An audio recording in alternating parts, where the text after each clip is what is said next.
গণমাধ্যম সংস্কার কমিশনের কমিশন প্রধান কামাল আহমেদ মতবিনিময় সভা করছেন। খুলনা বিভাগের সাংবাদিকদের সঙ্গে বিস্তারিত জানাতে সরাসরি যুক্ত হচ্ছেন সহকর্মী নূর ইসলাম রকি। সভায় কি কি বিষয়ে আলোচনা হচ্ছে? গণমাধ্যম সংস্কার কমিশনের যে প্রধান সহ একটি টিম কিন্তু আজ খুলনা এসেছেন। তারা খুলনা জেলা প্রশাসক কার্যালয়ে খুলনা বিভাগের প্রায় 150-রও বেশি সাংবাদিকের সাথে মত বিনিময় সভা করছেন। তারা যেটি জানাচ্ছেন যে এই গত 15 বছর যে সাংবাদিকতায় কিন্তু আসলে বাক স্বাধীনতা বলতে অনেক বাধা বিপত্তি হয়েছে। সংবাদপত্রে বিজ্ঞাপন দপ্তরে অনেক বাধা বিপত্তি হয়েছে।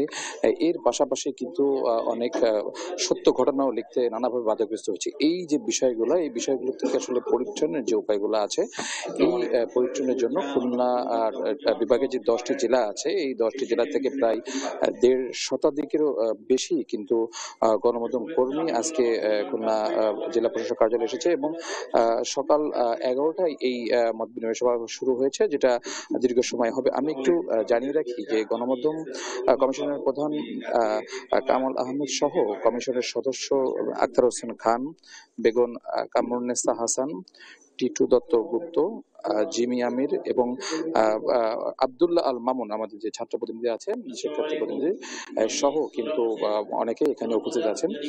মূলত খুলনা বিভাগের যে প্রিন্ট এবং ইলেকট্রনিক মিডিয়ার যে সাংবাদিকরা আছে, তাদের সাথেই তারা মত বিনিময় সভা করছেন যে কিভাবে আগামীতে আসলে গণমাধ্যমকে সামনের দিকে এগিয়ে নিয়ে যায় এবং বাক স্বাধীনতার যে প্রতিরোধ বা রক্ষার জন্য আগে কি হয়েছিল, এইগুলো নিয়ে মূলত এখানকার আলোচনা।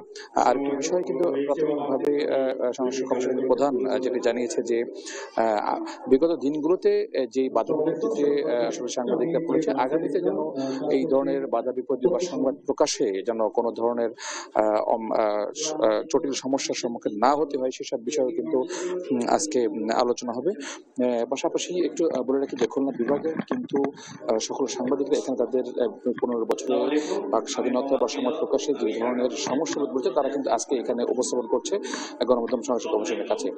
তারাই মূলত তৃণমূলের যে সাংবাদিক আছে তাদের কাছ থেকে কিন্তু বিভিন্ন ধরনের তথ্যপত্র সংগ্রহ করছে এবং আগামী 90 দিনের ভিতর তাদের একটি প্রতিবেদন জমা দেবে, এমনটি তারা বলেছেন। তো খুলনার জেলা প্রশাসক কার্যালয় থেকে গণমাধ্যম কমিশন নিয়ে এটা ছিল আমার কাছে সর্বশেষ সংবাদ। রকি, অনেক ধন্যবাদ আপনাকে। গণমাধ্যম সংস্কার কমিশনের কমিশন প্রধান এবং সাংবাদিকদের সঙ্গে আলোচনা সভা নিয়ে বিস্তারিত জানছিলাম খুলনা থেকে।